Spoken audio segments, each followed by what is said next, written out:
SLOs, SLOs, and error budgets.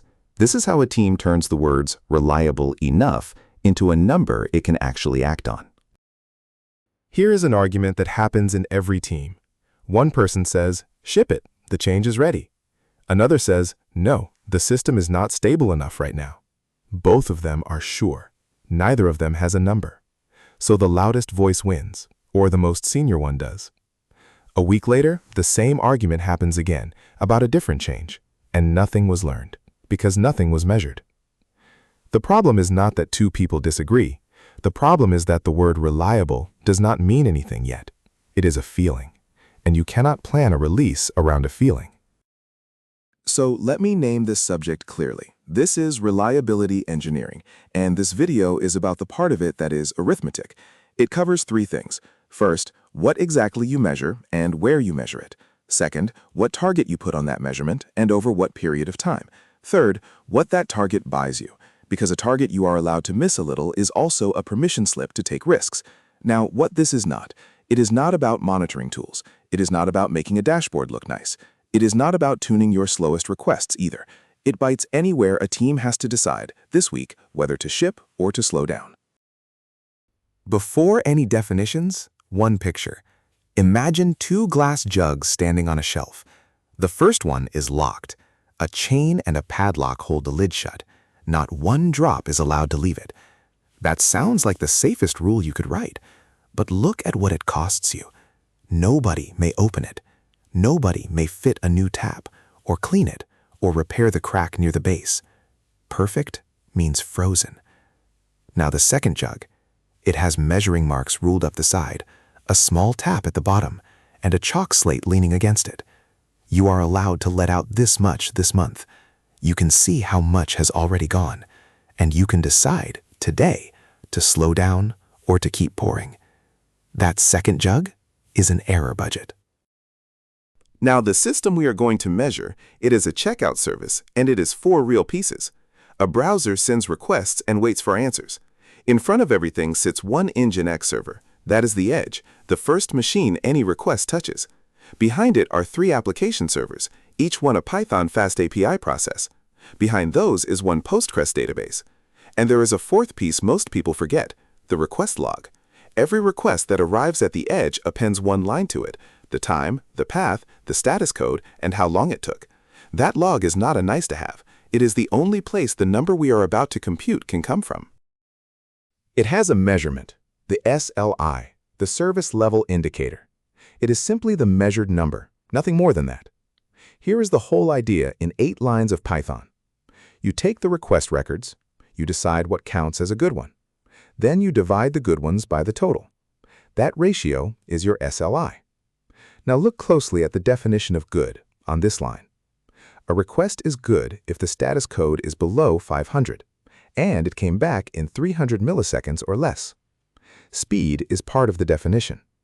A request that answers correctly after 9 seconds did not serve that customer, so it does not count as good. Now, the mistake that ruins this number before you ever get to use it, measuring in the wrong place. It is tempting to count inside the application, because that is where your code runs and that is where it is easy to add.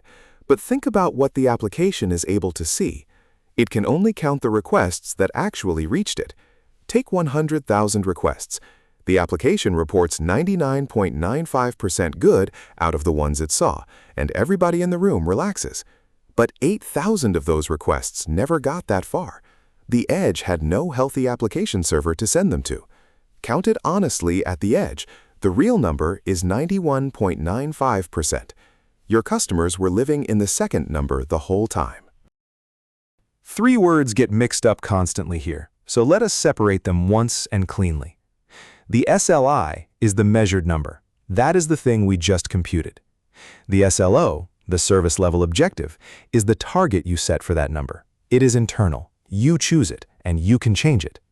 And the SLA, the service level agreement, is a promise written into a contract with a customer, and it has money attached. If you break an SLA, you pay. So always set your SLO stricter than your SLA. The gap between the two is your warning room. It is the space where you find out you are in trouble before a customer can send you an invoice about it. Here is where the whole subject turns into arithmetic. Say the service takes 10 requests every second, steadily, and we measure over a rolling window of 30 days. 10 requests a second across 30 days is 25,920,000 requests. Now set the target. 99.9% of them have to be good. Turn that around. 0.1% of them are allowed to be bad.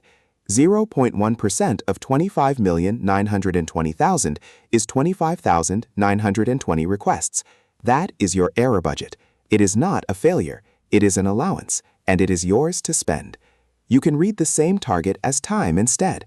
30 days is 43,200 minutes, so the target allows 43 minutes and 12 seconds of complete outage.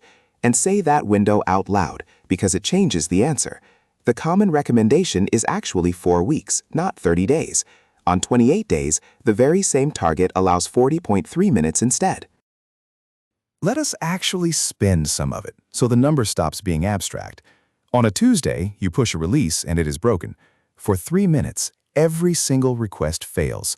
3 minutes at 10 requests a second is 180 seconds, times 10, which is 1,800 failed requests. Now put that against the allowance. 1,800 out of 25,920 is 6.94%. So one bad deploy, 3 minutes long, spent almost 7% of the entire month. Not 7% of that day, 7% of the month. That single sentence changes how a team argues about releases. That calculation belongs in code, not in somebody's head. 3 small functions do all of it. The first turns a target and a request count into the budget. 1 minus the objective times the total.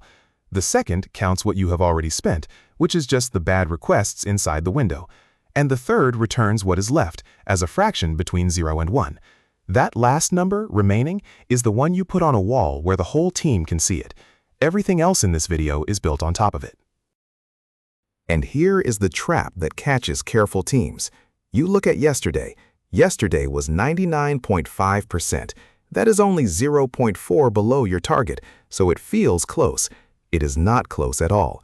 Yesterday had 864,000 requests, and 0.5% of them failed.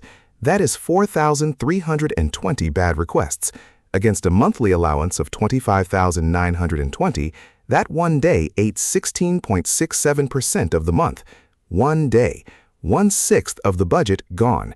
5 days of the daily allowance spent inside a single day.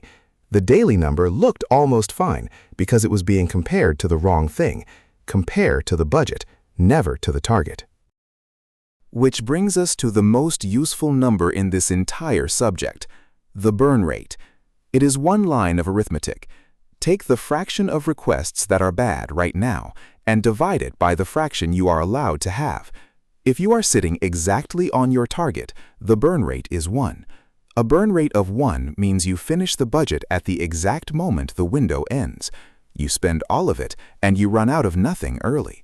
A burn rate of 2 means you run out halfway through, on day 15. A burn rate of 14 means the whole month is gone in about 2 days. The burn rate turns a percentage into a speed, and a speed is the only thing that tells you how much time you have left. Now you can alert on something meaningful, not on a single failed request and not on a threshold that somebody picked because it felt about right. You alert on how fast the budget is going. 2 rules cover most of real life. The fast rule. If the burn rate stays above 14.4 for 1 hour, that hour just spent 2% of the month. Wake somebody up. The slow rule. Above 6 for 6 hours is 5% gone quietly. That is a ticket, not a phone call. Now look at the second half of each line. A shorter window has to agree before the alert fires. And that is what stops you being paged for a blip that already fixed itself. And one warning about that number, 14.4. It is not a magic constant. It is 2% multiplied by the number of hours in your window. On a 7-day window, the same policy gives you 3.36 instead. Work it out from your own window rather than copying the number from somewhere else. Let us run one honest month with real incidents in it. A bad config shipped, 8 minutes, every request failing, 4,800. A database failover, 20 minutes with half the reads failing, 6,000 more. A cash stampede after a purge, 100 minutes where one request in 10 timed out, another 6,000. And a noisy neighbor on one machine, 4 minutes at a 2% error rate, 48. Add them up. 16,848 bad requests out of an allowance of 25,920. That is exactly 65% of the budget spent, with 11 days still to go. 9,072 requests left, which is about 15 minutes of outage. Now look at the shape of that list. The short, sharp blip cost you almost nothing. It was the long, partial failures that emptied the jug. That is the opposite of what most teams spend their attention on. So what does that number actually decide? This is the part that matters, and it is a policy you agree on once, in advance, while nobody is angry yet. Budget healthy, say more than half of it left. Ship freely. Take the risky refactor. Break something on purpose to see what happens. The budget exists to be used, and a budget you never touch is a target that was set too loosely. Budget getting thin, under a third left. Slow down. Smaller releases. Deploy in the morning when people are awake, not at 2 at night. And budget gone? Stop shipping features. The whole team moves on to reliability work until the window rolls forward and the budget fills up again. And you can make that automatic, so it stops being a conversation at all. Here's a deployment check, in about 12 lines. It reads the remaining budget. If more than 35% is left, the deploy goes ahead. If less than that, it exits with a failure and prints exactly why it stopped. That is the whole mechanism. The argument we started this video with, ship it versus no, it is not stable enough, is now a script that returns 0 or 1. And it says the same thing to everybody, including the most senior person in the room. 4 honest catches before you go and build this. First, a target of 100% is a bug, not an ambition. It gives you a budget of 0, so every deploy is forbidden, and the very first failed request has already broken it. That is the padlocked jug. Second, do not set the target from what your graph happened to do last month. Set it from what your users actually need, and then measure the distance to it. Third, a percentage with no time window attached to it means nothing. 99.9% measured over a year hides a 4-hour outage completely. Over 30 days, it cannot hide it. Say the window out loud every single time.